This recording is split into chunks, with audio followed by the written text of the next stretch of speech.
Right. Okay, doc. So we'll look at getting started then. We've got quite a few that are watching via the Facebook actually, which is very nice. Cool. So yeah, we can get started. So not that you need any introduction, Hugh, but this is Hugh McFaul, who is the current head of the Open University Law School, appointed last year, I think I'm right in saying. Yeah, that's right. Absolutely. Yeah. Back when prior to being a head, you've helped found the Open Justice Centre at the Open University, and you've written quite a few papers on student law clinics and things like that, the significance of them. And you're talking, as I understand it, about the sort of journey that law has had at the OU and how it's gotten to where it is now. Is that right? Exactly so. Yeah, thank you, Fantastic. John. Yeah, delighted to be here. Thank you, everyone, for the invitation to come and speak to you, and very grateful to John for facilitating this, and we're aware of the very lively set of speakers you have in this forum, so I'm delighted to contribute to that. I'm just going to share my screen. I've got a few slides, but I was saying to John that I'd quite like to hear from you all during the session, so I very much want it to be a conversation tonight's meeting. So what I thought I'd talk about is from the perspective of being the head of the law school, and as John said, I was appointed to that position about 12 months ago. So January last year, I took on the role of being head of school, and I thought it'd be nice today to take the opportunity to celebrate with you 25 years of legal education at the Open University Law School, because back in 1998 was when we first, pretty much to the week, that we welcomed our first undergraduate law students to the law school. So what I thought I'd do is use that opportunity to look back about where we've been in over the last quarter of a century, and what the situation looks like now, and where the law school might progress. And I'd be very interested to hear some of your reflections on your own association with the law school, and what your thoughts are as we've reached this 25-year milestone. I think it's an opportunity for all of us in the law school community, academic students, to think what might be next. So I'd be very keen to hear your thoughts, your ideas, your feedback on what it's felt like being part of the Open University Law School community, and how we can move things forward in a positive way for the next 25 years. So what I'm going to do is think about where we've been, where we're going, and I'll pause at different points to get your thoughts, ideas, questions. And John, I'll be relying on you as Master of Technology to let me know if people have got any questions as we go through. I don't mind being interrupted, and we'll certainly leave some space at the end for some discussion. Is that okay? Sounds like, is that what you signed up for? Well, anyone who joins these regularly knows that relying on me as Master of Technology is a terrible mistake. But yeah, that sounds great to me all the same. Okay, well, I've got faith in you. I've got faith in you, John. Okay, so my 25 years in law school, 1 year as head of school, but my association, as John hinted, with the law school has been much longer than that. And I was reflecting that I actually did my law degree with the Open University. So I started my studies with the Open University in the year 2000, and having had a degree already from somewhere else, so I did an express route through. So I finished my studies, undergraduate law school studies with the OU in 2002, and graduated in 2003 at one of the amazing graduation ceremonies. And so I looked at some of the history of the law school. I discovered that I was one of the first tranche of students to graduate. So I hadn't realized that I was so early in the cycle until I started researching some of the history. But I do have very fond memories of the graduation ceremony, and at that time they used to hold them in Versailles in Paris. So I went to that one. But I was just chatting with John at the start, and I think he's anticipating graduating in Edinburgh. And I really encourage all of you to take the opportunity when it comes around, if you haven't done so already, to make sure you celebrate the work that you've done. So I've got first-hand experience of knowing how hard people in the law school work to achieve their degree. So it's important that you do take that step to celebrate. So with that little aside, let's look back where we came from. So some of you might have noticed over Christmas on iPlayer, they were re-showing Educating Rita, and there's a great picture there of Julie Walters, who plays Rita in the play of the film of the play. And we, as you know, as a law school, have got a very proud history. So we're just over 50 years old as a university. Our history as a law school is a bit shorter, but there's a great book that you can pick up from the Open University shop. So there's a copy of it here that gives a history of the OU, and you'll know, of course, that the OU was founded as the University of the Air, and I'm quite fond of that picture of the lecturer on the front. You know, who is? It's not really for me to say whether the dress sense of university lecturers has improved since the 70s. I'll leave that as an open question for you. But certainly the purpose and the guiding idea of the Open University was to be a university of the air, to be open, famously, to people, places, methods, and ideas. So the guiding force, really, the guiding rationale, the mission of the Open University has certainly shaped the law school's mission, and that is to provide transformative education, transformative educational opportunities to allow our students, no matter what their circumstances, no matter their prior educational qualifications, whether they happen to be in a situation where they can't move about freely, maybe they're in secure environments, in prisons or so on, or maybe their physical health prevents them attending particular institutions. We aim to be open to all people, places, methods, and ideas. So in that sense, we are a social movement as much as we are a university, with this idea of opening up access to higher education to all those who might benefit from it is really important. And in that sense, I always think of us as being a custodian of an ideal. So we're trying to take the essence of that ideal of being open in providing higher education opportunities to whoever might benefit from it in a radically changed environment, really, from when the university was conceived by Harold Wilson of the Labour government in the 1960s. Things have changed radically. Technology has changed to the extent that you know, we can communicate with each other in this synchronous way as we are doing tonight. So much of the way in which we deliver our materials is digitized. And also, we've in a situation where the opportunities for higher education have been widened considerably, especially from the 90s onwards, where the massification, as they call it, of higher education opportunities became a government policy. The Labour idea of 50% of school leavers having the opportunity to go to university.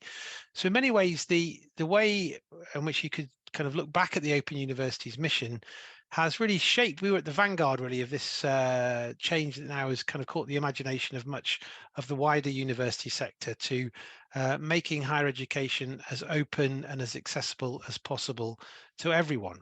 So that principle really has been kind of my guiding light in terms of my own career with the Open University. I was certainly galvanized by that mission and benefited from it as a student, and then as an associate lecturer, and later as a central academic. And I've been asked to take on this responsibility now to guide the law school's development over the next few years as head of school.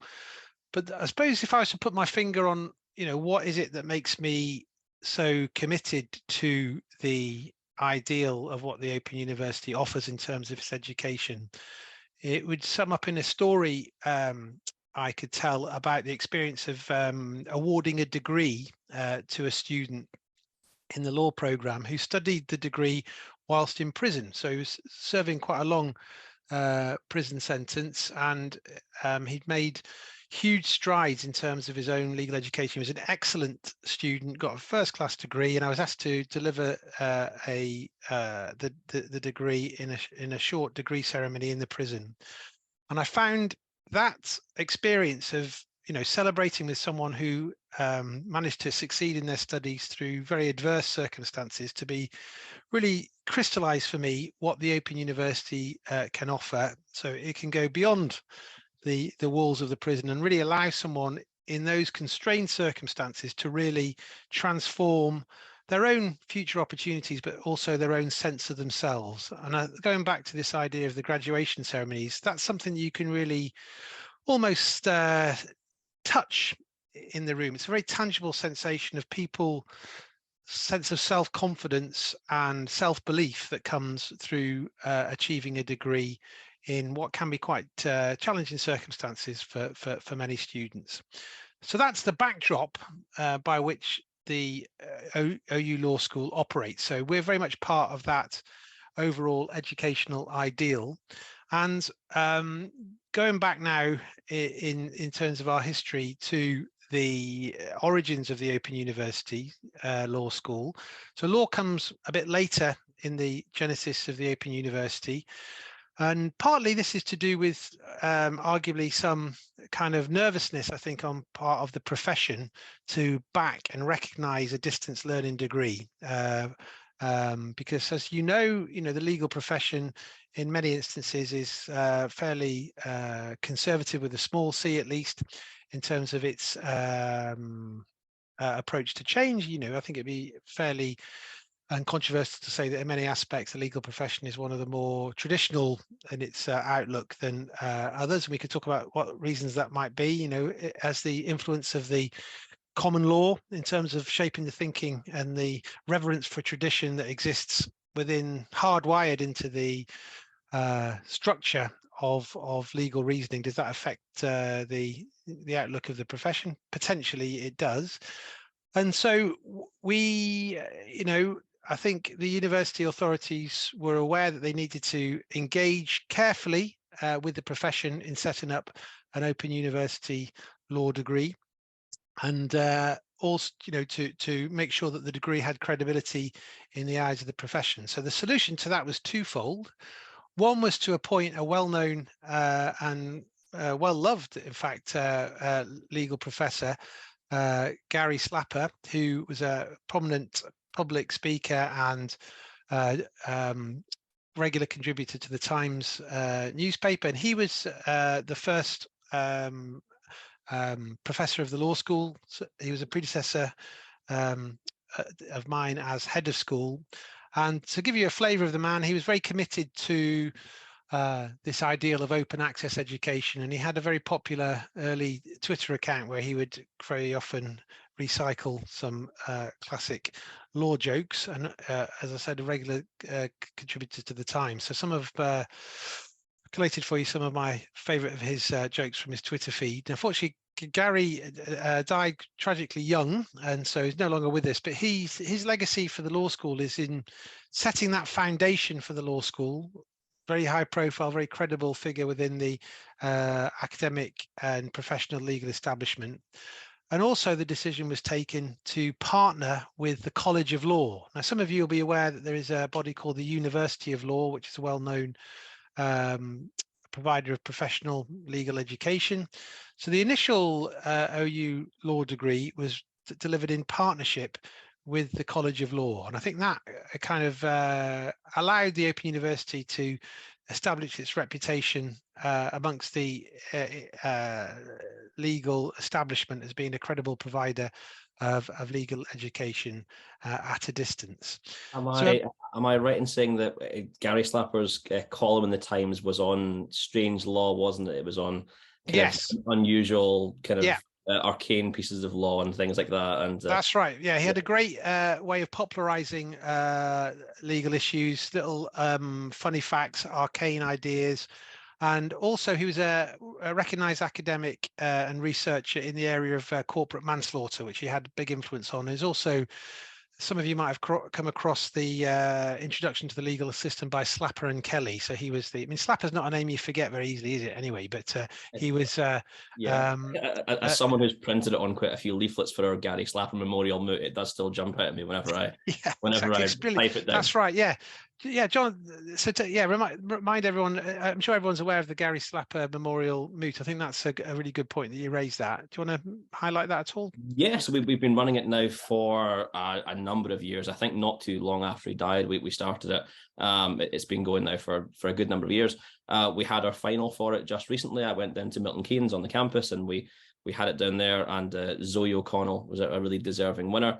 It's our internal mooting competition that gives people access to mooting internally. Maybe they're not feeling confident enough to go off and do some of the external OUPICCA or that kind of stuff yet. So it's a chance for kind of novice mooters to get started and to see how far they can go. This year's final was an NHS trust liability case that we used as our final for it, and it was really interesting. Yeah, absolutely. It's a fantastic competition.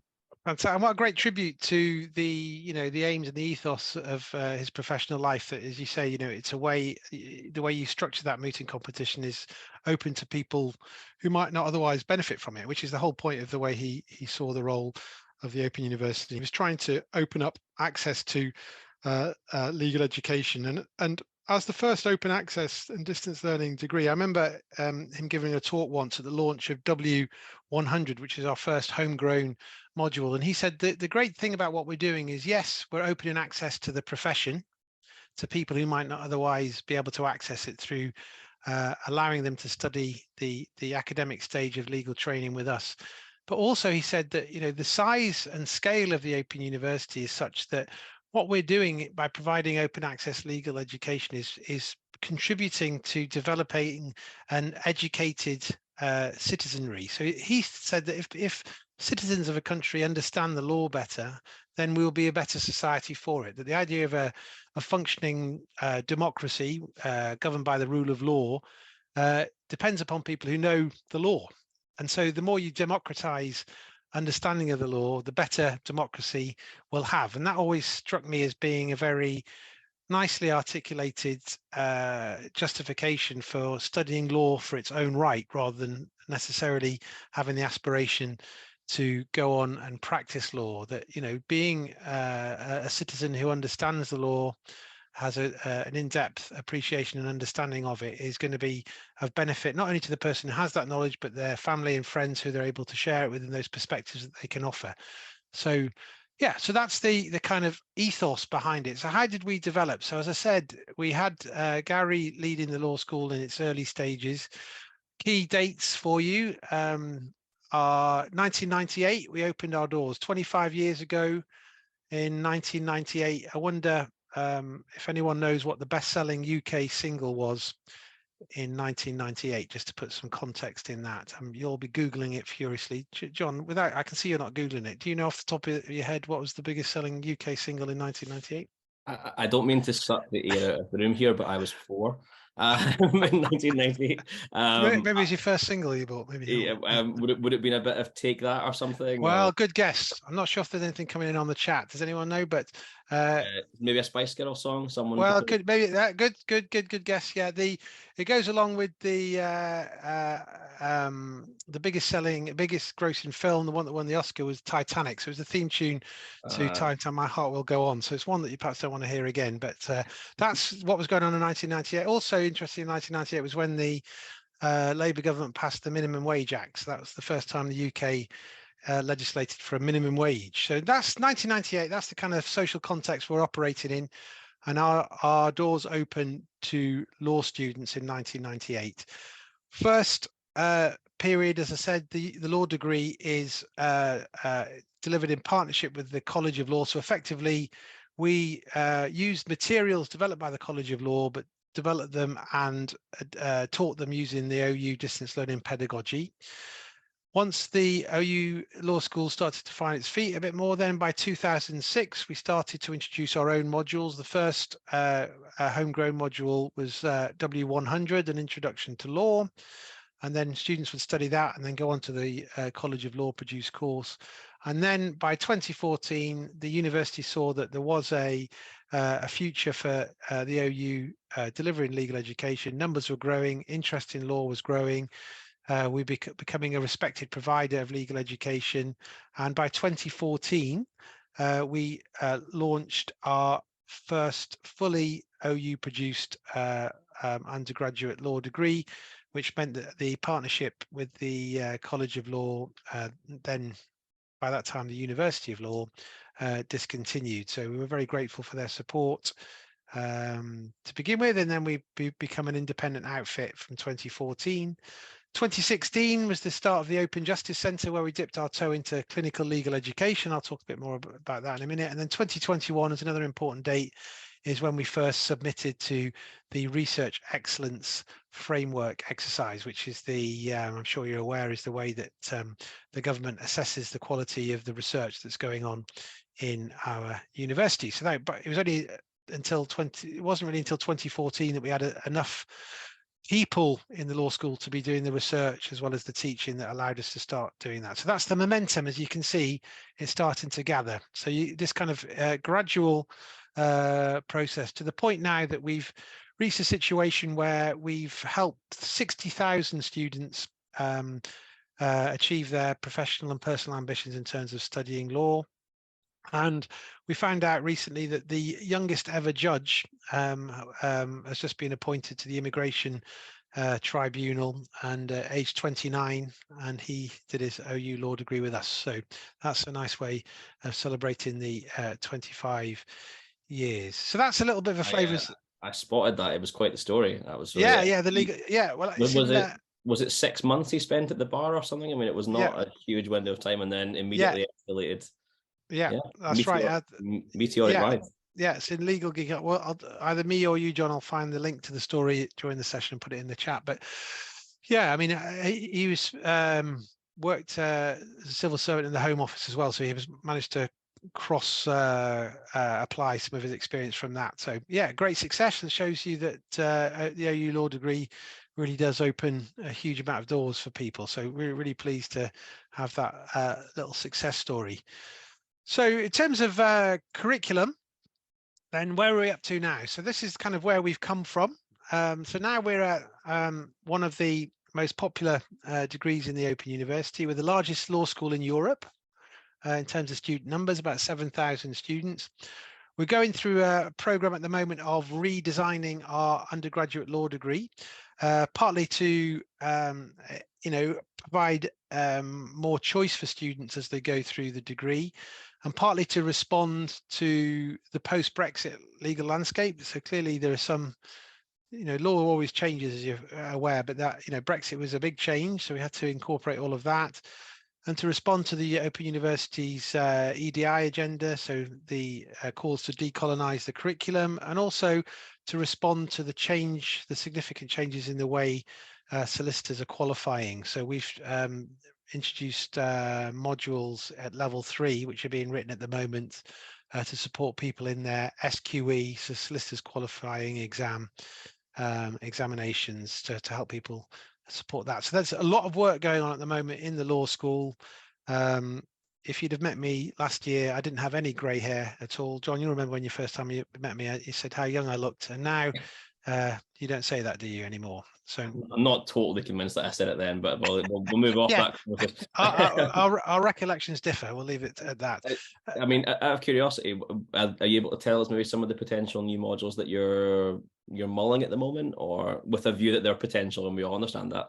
Oh no, well, these are actual, so they're committed. So if you go onto the website R81s, which is the new pathway, all of these up there. So the latest ones that we've released for level 2 optional modules were put on available. Their first presentation from February last week. So family law, business law, environmental space law, and I'll have to go to check. It's just gone out my brain for the moment. The fourth one, so employment law. Sorry. So yeah, and so that's the 4 new ones. So if you look on the website, I'll drop the link in a second, so you can see the pathway. But these are the ones that are forming our new degree. And then in level 3, we're rejigging the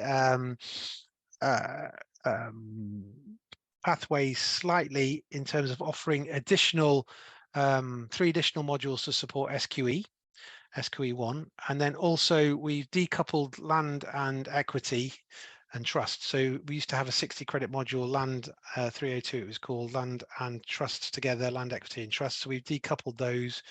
We've got 330, and then we're rewriting 340, 350 and 360. So 340 being the very popular module dealing with a variety of socio-legal issues, neuroscience and the law, freedom of expression, intellectual property, cultural law, the law of cultural objects, and so on. That's been revamped. And 350 is our dissertation module. 360, the open justice in action module, which is the clinical legal education offering. So basically what we've done is try to design a pathway that is quite complicated really, and it's a huge accolade to my colleagues who are directly involved in the design of the degree was to try and speak to students from across the 4 nations, because the qualification pathways for Northern Ireland, Scotland, England and Wales are slightly different, and it's trying to provide ways of studying that allow people to go and choose their career towards being a solicitor or a barrister, and depending on which jurisdiction that are in. So we've done our best to try and accommodate for all of that and give a little bit more flexibility in the options that people can do. So hence the opportunity to study some space law or family law and so on. Can I just take you up on that just really quickly? So I started my own legal education with a university in London, doing a one-off module in IP law. And I was then thinking I really enjoyed it, and I thought I might study the law a little bit more detailed. And I decided that I would transition over to the OU because I was an OU graduate even by that point. And one thing that jumped out at me was it was very blocky. You had these large modules, especially on the graduate pathway. It was 60 credit chunks, and there didn't seem to be a lot of flexibility. And this seems like a great system. But is there something to be said for the fact that the big chunks have worked in the past for OU students because it's quite administratively straightforward? It's quite clean. Your timetable is maybe 2 or 3 big modules and not lots of bitty smaller courses. Do you reckon there's something to be said for that, or that's a really good question? You're thinking like an educator there, because there's a real there's swings and roundabouts, and I think the evidence as far as I'm aware across the university is that a student studying a 60 credit module, which is the big module, so if those of you studied W101, for example, that was a 60 credit module. The current pathway is W111 and W112, which are the successor modules. They're both at 60 credits. And then at level 2 and 3, we move to 30 credit modules. I've put the link.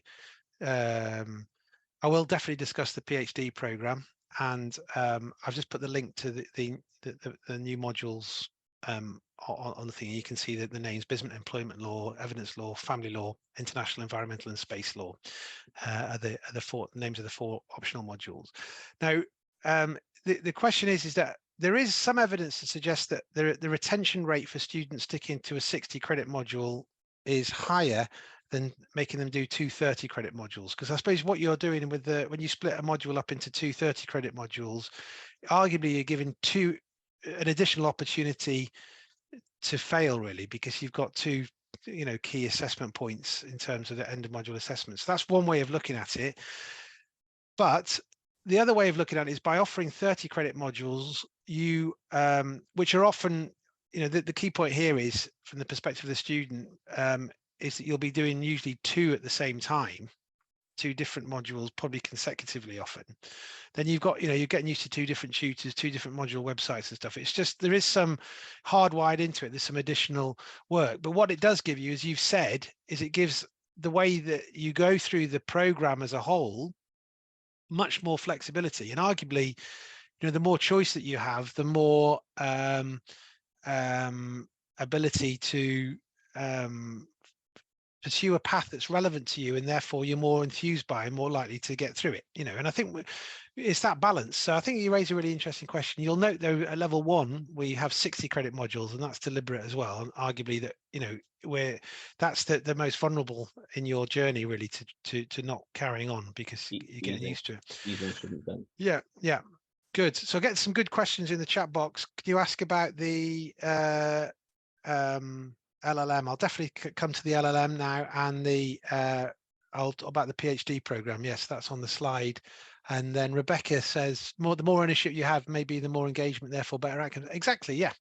Yeah, if you're more committed to it, then that's the evidence is there. I mean, surely that's the case that, you know, the more that you really want to study a particular module, the more that you'll put into it, the more you'll enjoy it, you know. So that's what we're trying to build in, that flexibility. Johnathan. Can I just say, I mean, Rebecca and I were mooting partners for the most recent Yeah. OUPICC, and we triumphed. So now to see her arguing against me is a knife to the heart. But yeah, well, Rebecca, I don't know what you're going to say about that. You've yeah, aha.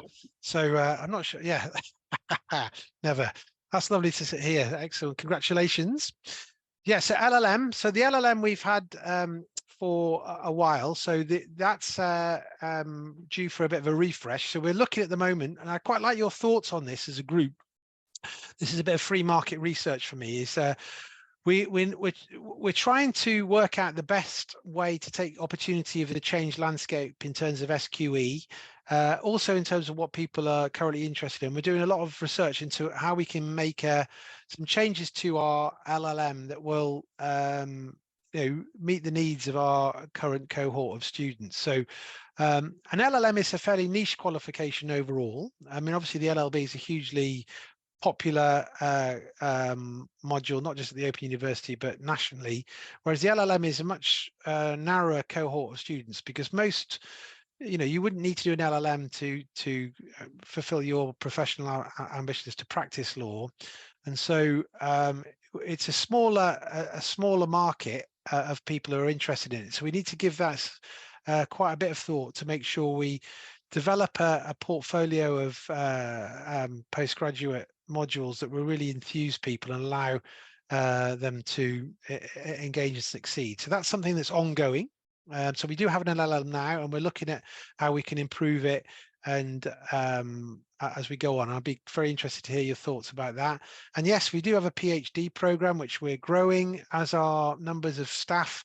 As a number of students grow on the LLB, we're able to employ more staff who have PhDs themselves, and they're able to supervise students. So we do usually annually advertise a small number of PhD studentships where you can apply to study a PhD with us. So the PhD program isn't open access in the same way as an undergraduate degree is. You need to show that you're able to study independently at that level, which usually means that you need qualifications. Not always a master's. Some students go straight from the LLB, or they might have different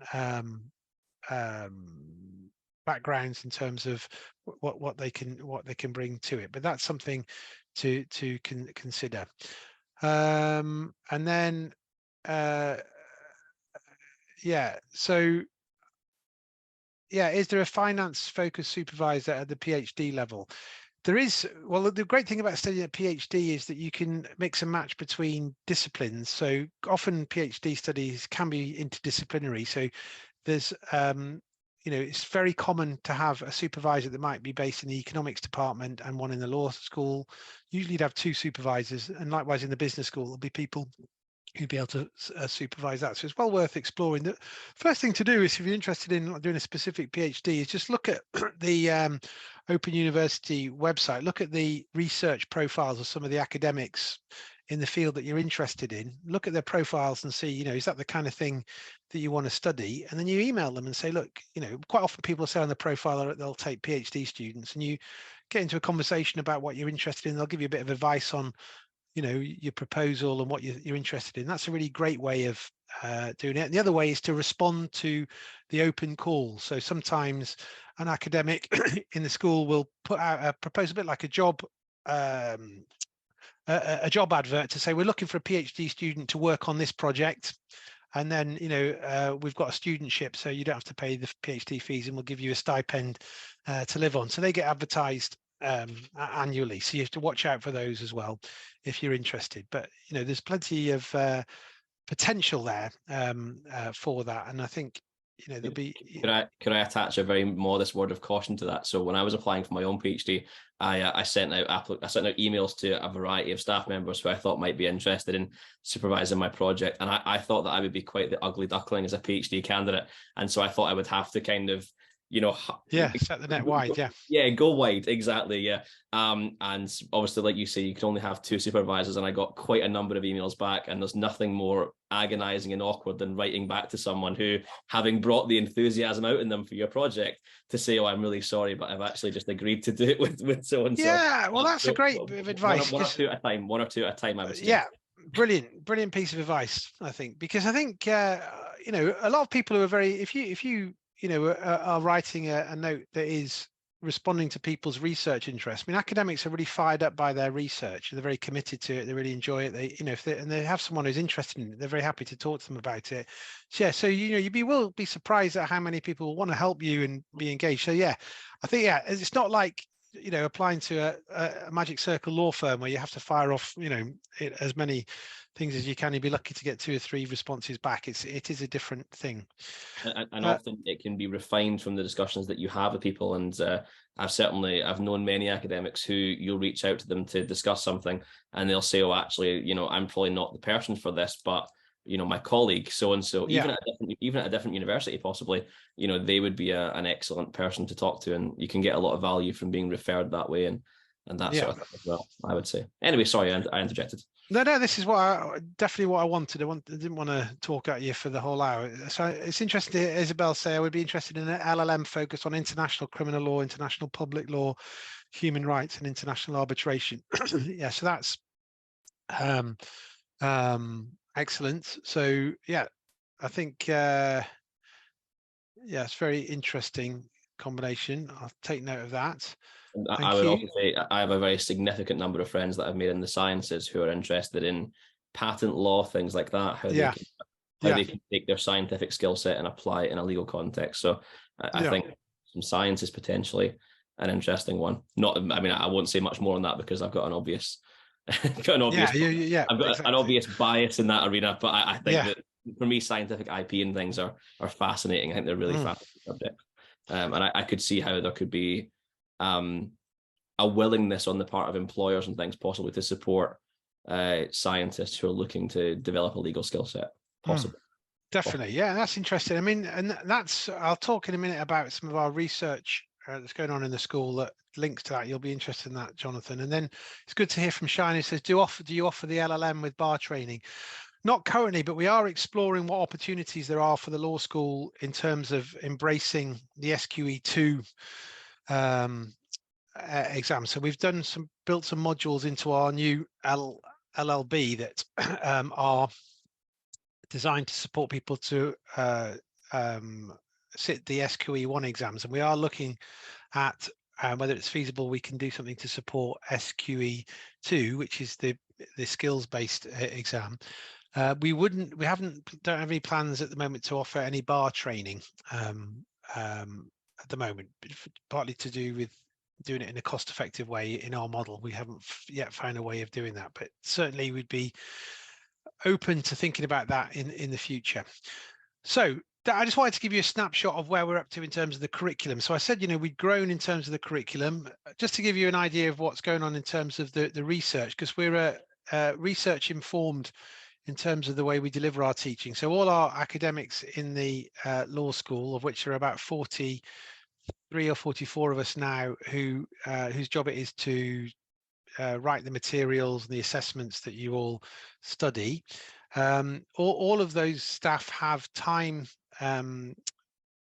built into their contracts to do their own independent research, which is audited every few years, as I said, in the research excellence exercise. And so that was a big deal for us in the law school to get to the point we were able to submit to that. And we were really pleased with our first submission in 2021. We got the results back, which showed that a significant part of our research was world leading. So we had some really good impact case studies. And across the piece, it showed that there's real potential for the law school to build on that. And as we develop our research depth and breadth, we aim to make an even bigger contribution to that. And just a little flavor of the kind of things that are going on. So the picture of the people on the boat, a colleague of mine, Dr. Neil Graffin, had a grant to research the law of rescue at sea.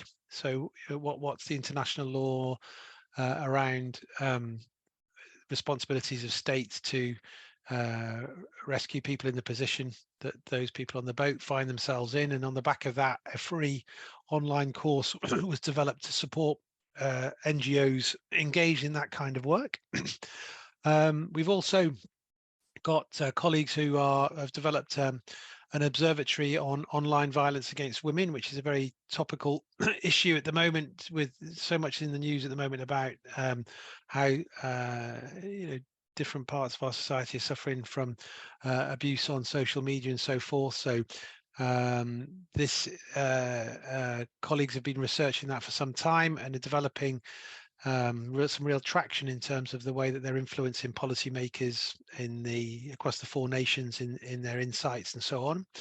And also, Jonathan, you'd particularly be interested in our astrobiology links. So there's a big project in STEM on astrobiology. Fascinating stuff. You're trying to work out whether, how life can exist at the extremes, in extreme environments, and what can we learn about that in terms of the possibility of looking for life on other planets. And I had a great tour of the astrobiology labs recently, where they showed me how they simulate the atmosphere on different planets. So they've got this machinery that can simulate that. And why is law students getting involved in that, and why have we got a law angle? Well, that project's a multidisciplinary project, and some of our research is around how the world should, the governance of space research, space exploration. So clearly, we had it not quite out of space, but with the balloon that was floating, the Chinese balloon that was floating across America, what's the law on these objects? There's loads of the debris in space from satellites. There's lots of different states now competing to explore the moon. How should private enterprises like Elon Musk's operations to go to Mars and stuff, all of that, how do we regulate that? What should be the global legal response to these very interesting challenges? Hence international environmental and space law at level 2, which is one of our new modules that were launched last week. I deliver some workshops and skills at the moment on science and technology and things, and a lot of it is set in a space context. I'm talking about the panspermia hypothesis, which is the idea that life can travel on comets and seed other planets with life and all this kind of stuff. And I make some reference to the OU's research on, who owns this stuff, and if we do manage to turn the moon into a resource that we can use for human benefit, which human benefit and which country, which company. It's a really interesting area, and the kids young kids are always surprisingly interested to talk about, who would own these things should we manage to have that success. So even young kids are quite interested in it. Yeah, this is really a great suggestion. There's people talking about PhDs, so there's a research group at the moment. We've had a PhD student, Scott Steele, doing very well on this area, so they sometimes advertise for that. Dr. Thomas Cheney is the main research fellow on this, and he's from a space governance background. So it's an exciting area to be involved in. It's really growing, and there's a small but significant group in the UK who are really thinking hard about this stuff and are contributing to national and international policy on that area. So that's the amazing thing about law, is that if you think interdisciplinary about it, people, no matter what the project is, there's often a legal angle to it. Then it's a very interesting thing. So I was just responding to chat. Before starting an LLM PhD, are there any ways of gaining research experience? I think that's a great question. Well, clearly through doing the LLB, you're doing a module like 350, or there's elements of research in a lot of what you're doing. I think research experience, you can gain by your own independent research. I suppose the thing is that you've got access still to the Open University Library. There's a huge amount of opportunities there to engage in some independent research, and also just dropping an email to someone who is, if you look at their profile, if you're interested in that area, just strike up a conversation. I'm really interested in your area. Is there anything that you'd recommend in terms of me reading some stuff, or is there any assistance I could give, in terms of getting involved in some of the stuff that you're doing? There's huge amounts of opportunity. I think, being careful not to over sprinkle those emails in the way that Johnathan first did, and being more selective. I think that's a really important way of doing. Yes, there's each module in the LLB provides research training, because I think there's research in two different aspects there. There's the professional legal research, which is hardwired into the whole law degree. And there's the academic research that you might do in an interdisciplinary way. But certainly you develop those skills within the undergraduate degree as well. And then in terms of sometimes there's a stepping stone between LLB and PhD, is you might do a master's in research, which is a very common qualification as well. So there's plenty of stuff out there. And then if you want to dabble in it, there's the Open Learn is a great resource, free short courses, and Future Learn, two platforms that the Open University support in providing free learning. And there's lots of introductions to research short courses that you can look at. Also quite a good range of opportunities in the third sector, often small charities that are writing papers or writing policy reviews. I'm the chair of the board of a charity here in Scotland, and a citizen advocacy charity, and we sometimes take volunteers who are interested in helping out with doing a little bit of writing for us. That sort of thing, or indeed trying to get something published, probably not in an academic journal, but in a blog context. Yeah, that's right. And and just to plug, we've got the law school's launched a blog, and a few of our students have contributed.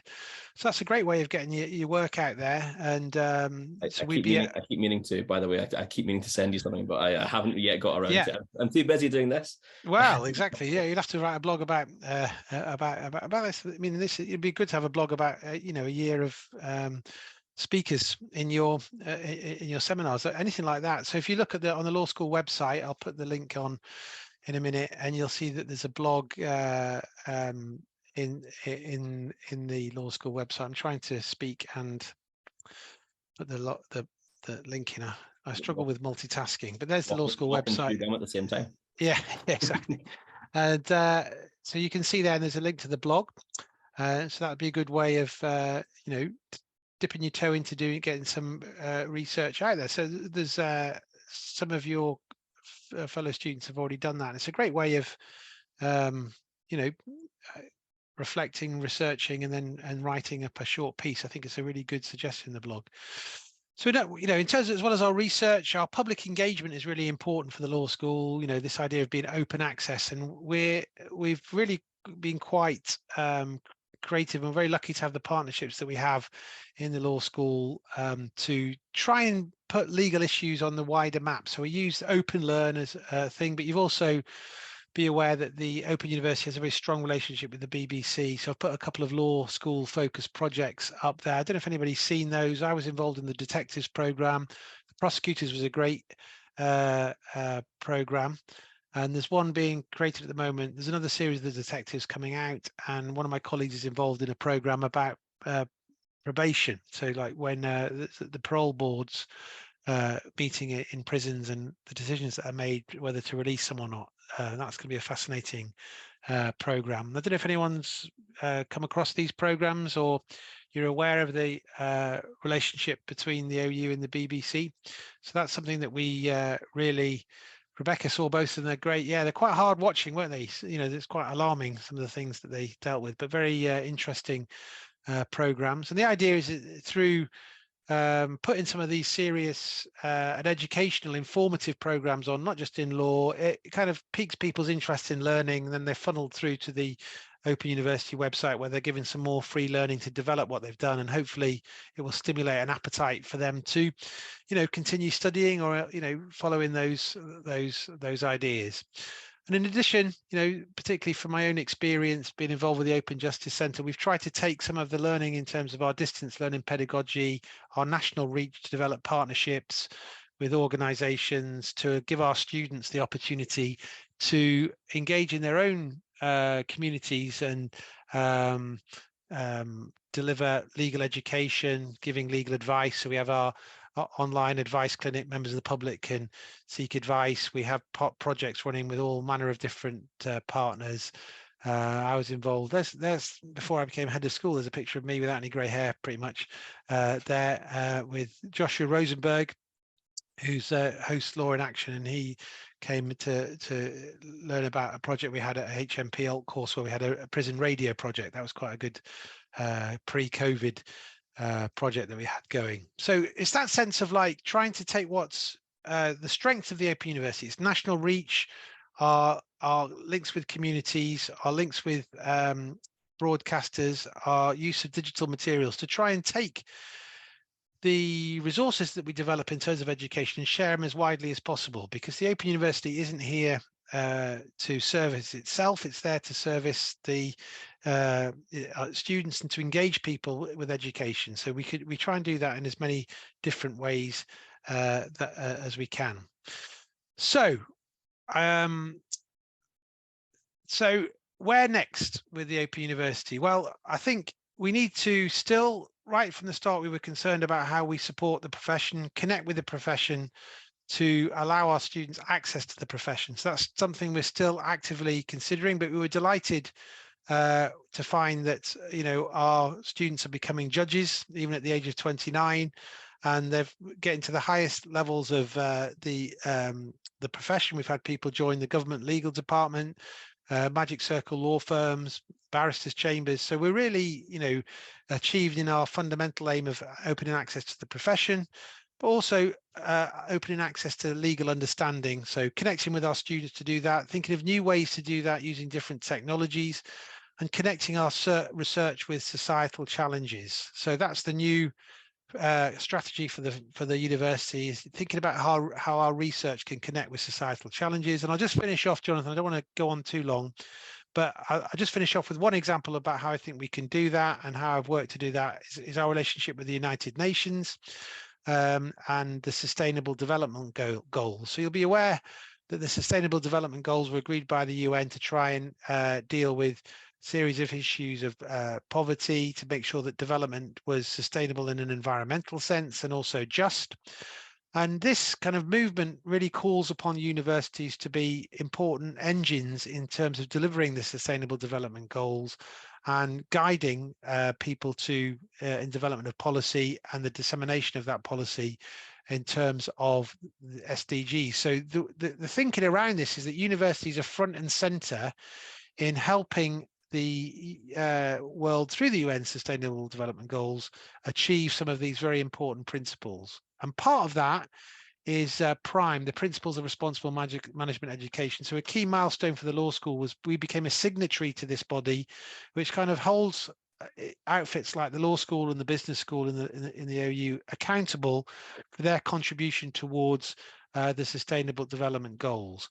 And the key thing really that it does is it challenges law schools and business schools to think, well, how can we contribute to the Sustainable Development Goals? And I would argue that there are two key ones that have obvious resonance with what we do, which is peace, justice and strong institutions, which is goal 16, and goal 4, quality education. So a law school, in my view, stands in the center of those two SDGs, those two goals, that by quality education, this is going back to Gary Slapper's idea of an educated citizenry, by providing quality legal education, we contribute to strong societies through developing the rule of law.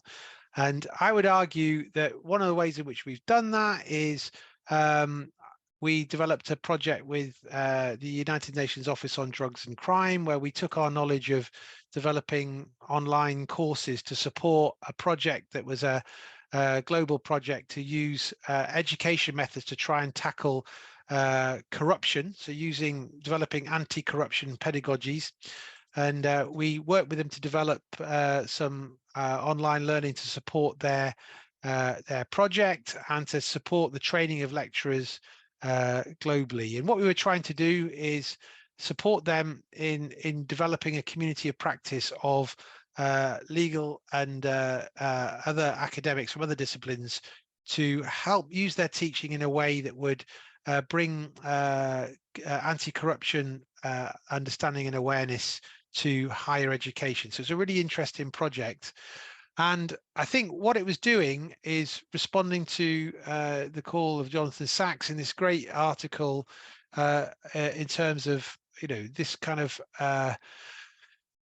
call, really, that this gauntlet that the UN has laid down, I think, to universities to help society to find the technical solutions to achieve these goals. So the argument is that we can use the global network of universities around the world to be an active solutions network to help governments, business and civil society to chart out pathways to successful and sustainable development. And I think that's a call that we really need to take seriously. And in my role as head of school, I'm trying to do what I can to use the great platform that the Open University Law School has in a great university that the Open University is, to do what we can to advance the Sustainable Development Goals, particularly in the spirit of the challenge that Gary Slapper gave me when I started my career as a teacher with the Open University in 2006, that by delivering good quality, engaging,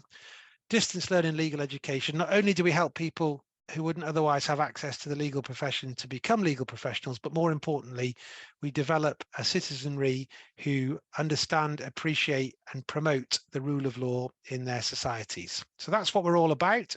And hopefully on the way, we'll help you do what these people are, is queue up for that great celebration, which is your graduation. I'm certainly looking forward to heckling John from the platform as he gets his degree in a year or so's time. So I've really enjoyed speaking to you, and I'd like to hear more of your thoughts, ideas and questions about the law school and where we're going in the next 25 years. And hopefully maybe one of you who's on this call will be sat where I am in a few years as head of school, thinking about the next 25 years. So Jonathan, over to you. Fantastic, good stuff. I'll wrestle the chair back from you if I can, because it allows me to turn people's mics on, so I can do that quite quickly, I think, hopefully. There we are. Fantastic, excellent, good stuff. People, if you want to put some chat in the comment box, you're very welcome, or if you want to ask a question in your own voice, that's always much appreciated. It saves me from talking all the time. So if you want to speak for yourself, feel free. I can turn your mic on at that point. You ended by talking about the educated citizenry, and you're pushing an open door with me on that one. I think it's a great idea. And a lot of the subjects I've studied over the course of my academic career, I've not studied because I thought they would pay me enormous sums of money. I know that you and I have philosophy in common as an academic background, and so I didn't study philosophy because I thought it was going to pay me the big bucks. But maybe a bit of a geeky academic question, but is that kind of baked into the performance metrics for the law school? Is there an understanding that not every person who walks in the door, metaphorically, is going to want to aspire to be a barrister or a solicitor, or is that an understanding with the university? Oh, in terms of the students, who come to us, yes. I mean, I've from my experience of being an associate lecturer teaching on the law program in the past, I was always amazed about the variety of walks of life that people would come and study with us. So in one class, I had a 15-year-old man, a 15-year-old young man, a student who was being home educated, and he wanted to, he had enough of his home education, didn't want to go into the normal school sector, so he came to us to study. In the same class, I had a 76-year-old woman, a woman who wanted to not practice law, but she was felt a sense of injustice because she was in a property dispute with a neighbour about moving a fence a meter into a garden, and she wanted to understand why she hadn't managed to get justice in her eyes from the legal system. And then I had someone who was a bus driver who just wanted to do something to keep the little grey cells ticking over, and something interesting. I had someone who was a union rep worked as an air steward for EasyJet, and then I had someone who was going a police and doing his CID detective exams, and the police force were paying him to do a degree. So hardwired into it, we're not recruiting people just to be lawyers, definitely not, and we all know how competitive that is. But we want to give people the opportunity, if that's their aspiration, to support them in doing that. But we have a very vibrant open degree program in the Open University, where some students who aren't aspiring to qualify with a law degree but want to do some law courses. And also there are people who just want to, have a really good understanding of the law, either for professional, also for personal reasons. They're interested in it. They've always wanted the opportunity to study it, never had the chance, and this is their going to it. So Rebecca's saying she feels that the majority don't plan to go into practice. I couldn't tell you off the top of my head what the stats of how many people when they join us have got that aspiration. I would say it's the minority, if I'm honest, but don't hold me to that. I don't know exactly what those stats are, but yeah, I mean, there are a huge variety of motivations to study law. But I think as you say, from that point about the philosophy background, and also we talked about this in terms of the way people progress through a degree. I think you need to be mindful of only having extrinsic motivations for what you study. I mean, it's important to be energized and feel that what you're studying is a value to you, in and of itself. And I think you can put too much burden on yourself that you're only doing something for a particular later purpose. That can be completely justifiable, but isn't it wonderful to study something that you're actually interested in as well? That puts the wind in your sails a little bit, doesn't it? Yes, so Rebecca said it's a really good foundation for lots of careers. I agree. Yeah, so one of the very first jobs that I got in education was doing campus tours for a university for prospective candidates, and often it was the kind of university that was quite vocational in its nature. They were all kind of the degrees were all geared towards jobs. And I used to say kind of what you just said there to the students I would meet. I didn't think that we should treat university as being something that isn't deserving in its own right. Yeah. Maybe you shouldn't be selecting your degree purely based on the job you think you might get at the end.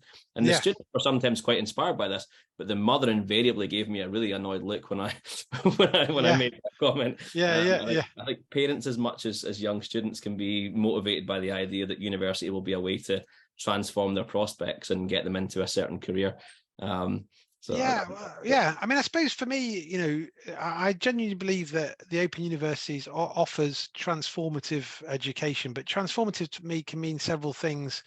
Transformative in terms of professional opportunities, clearly, but also transformative in terms of the horizon in which you see the world, and also transformative in how students begin to see themselves as someone who can study at the highest level and achieve and have the discipline to really, and the confidence to engage in that level of study. So there's a couple of questions about the Open Justice Centre, if you want me to answer those. Of course. Yeah, please do. Yeah, so one is about getting on it. So yeah, the Open Justice Centre has a cap, unlike any other module on the law degree. We're looking to try and remove that cap as early as possible. The reason why there is a cap, and it just means you have to sign up a bit earlier in the year.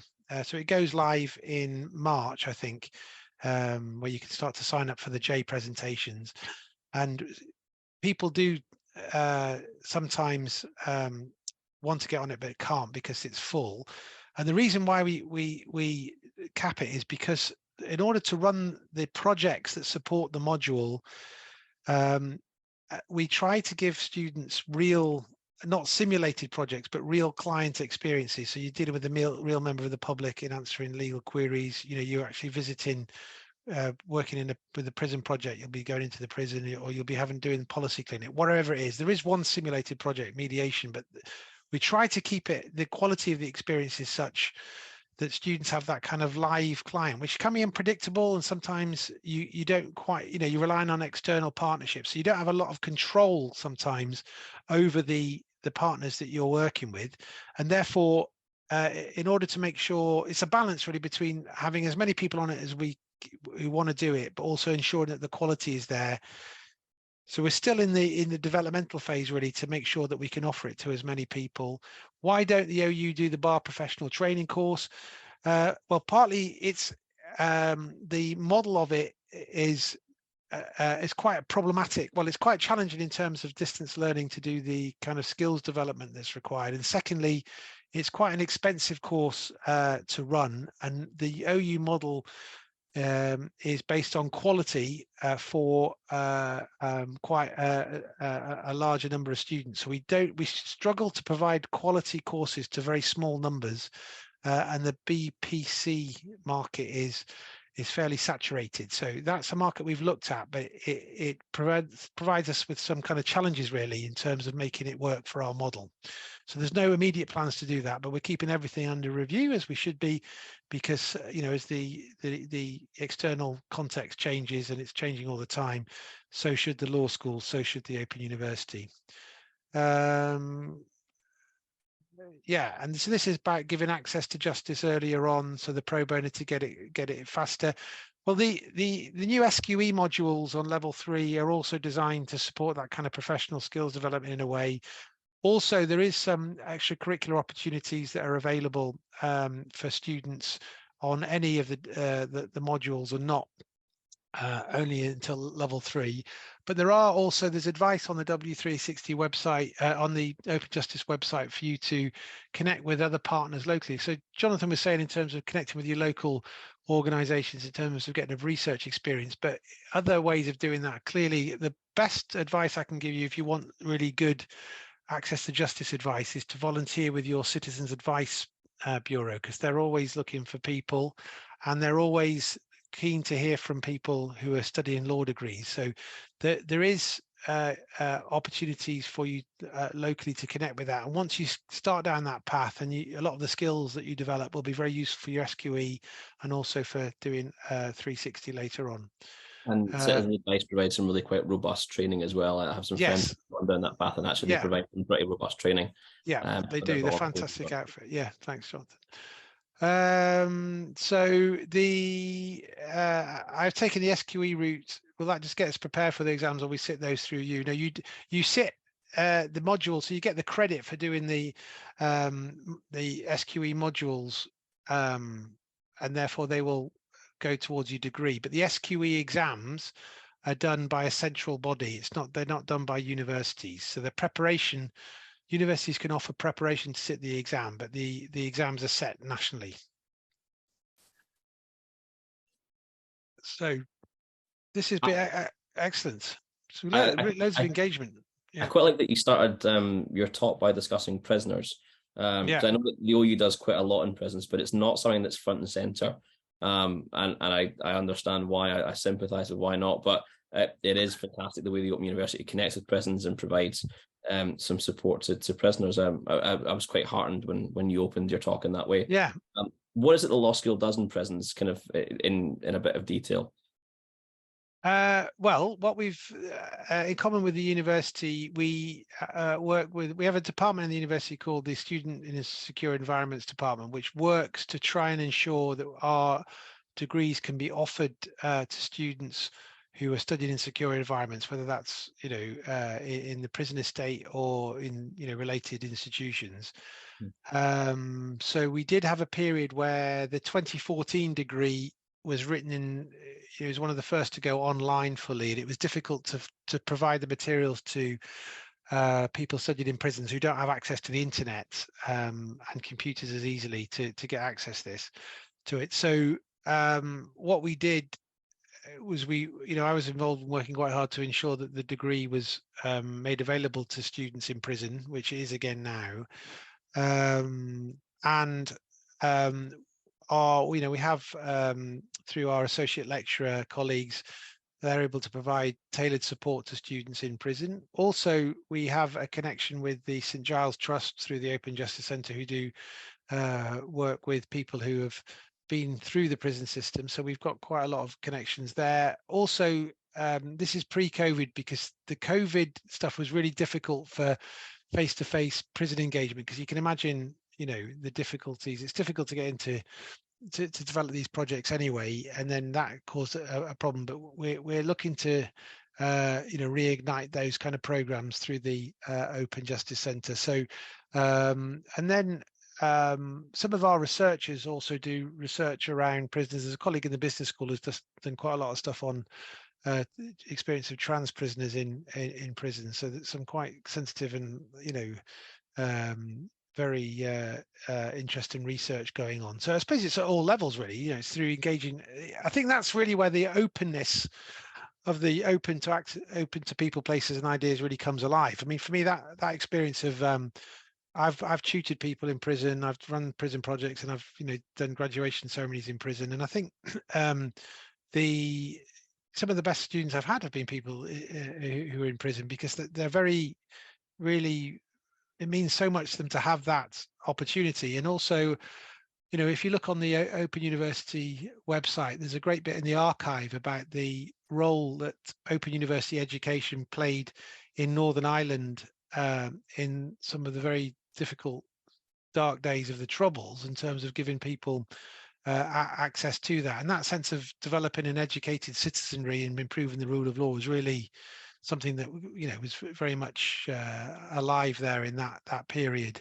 And there's a really interesting it's called Inside Time, I think. There's a section on it in the archive. It's very well worth looking at that. If you go on the Open University website, look at the archive, some really interesting.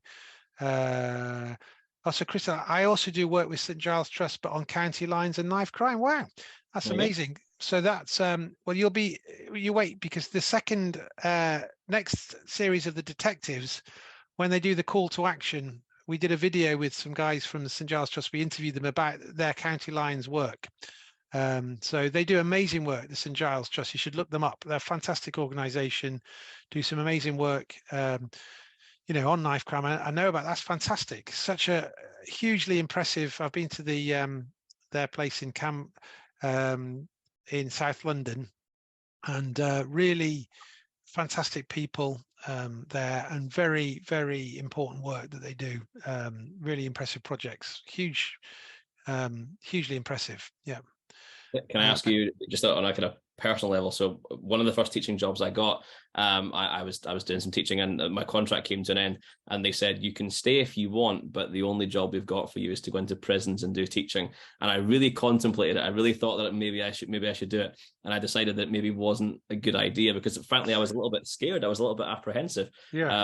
How have you found being in a prison context and trying to teach in a prison? Yeah, well, I think it's interesting, because there's also, I think there's part of it is that there's curiosity, isn't there, to see, if you've not been in an institution, it's interesting to see what they're like. I think that's part of it. And then also it's a sense of, you are in, it's strange to be in such a regulated environment, all the doors. So it's quite alienating, really, in some ways. But then, and they can be quite chaotic places, because one of the projects I run was in Worman Scrubs, and it was that's an old Victorian prison in London, and it's very run down, quite chaotic. It felt, being in there, and we were trying to work with quite young inmates, and it was quite hard going, really. And then but you get different categories of prison. They're very different in their feel. So some prisons which are where the population is more settled, then people are kind of more used to the environment and then want to get out of the experience what they can. And then when you work with people who have, to be accepted onto an OU degree as a prisoner is very difficult. It's not that the OU make it difficult, it's that the prison are having to support facilitate the access and so on, and they will only allow people who they feel will benefit from it to get that far. So it means that the people who you work with have worked very hard to actually get into the position of even being allowed to study with the OU. So they're not really they're really committed to it. And so in that sense, I find it very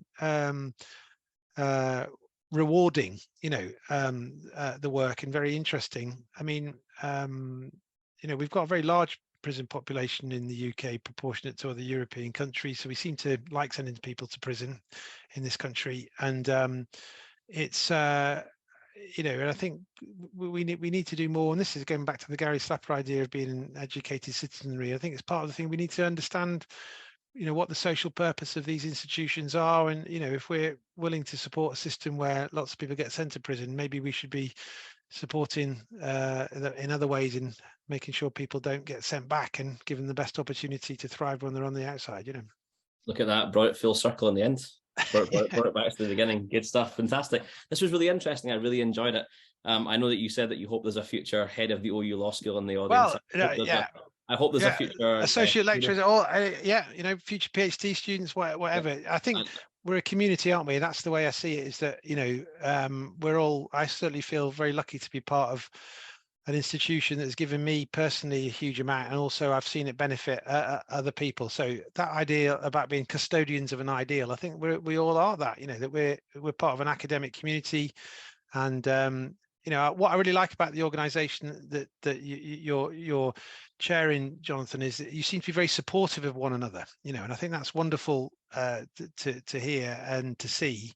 Some of the comments encouraging each other, different tips and different ideas and stuff. And I just think if you can keep that network going and supporting one another, that's what you can really benefit from, and that's really what the Open University is there to do, I think.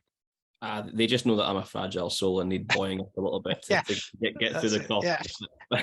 I really hope that there's a future head of the OULS as well in the audience too, because I think getting involved in a law society, is a really great thing to do. It's one of the things that the OU, for all the good you've done tonight at saying what the OU does very well, it is difficult by the nature of the model to provide that social aspect and provide some of that additional value that other universities can provide. And a law society does a great job at trying to bridge that gap. So, I hope that attendees that have just come along tonight for the first time are a bit motivated to get involved and feel inclined to come to future talks and maybe even join our committee in the summertime when it's time to get a whole new raft of volunteers to try and carry it forward.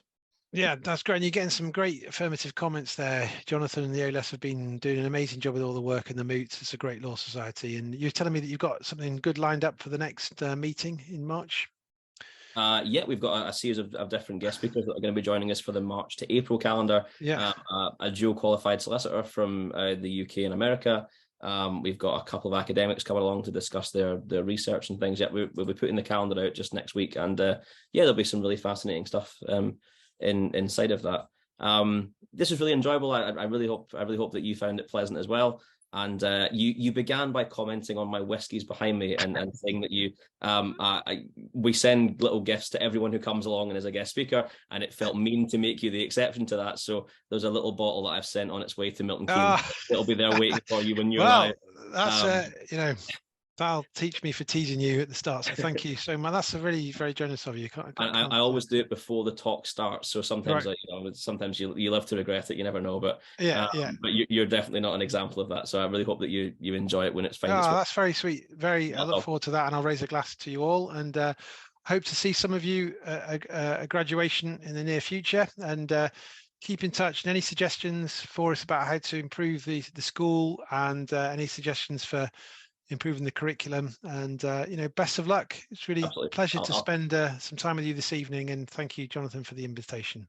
I'll see you in due course, Hugh, and thanks everyone for coming along tonight. Much appreciated. Take care. Bye now. Bye.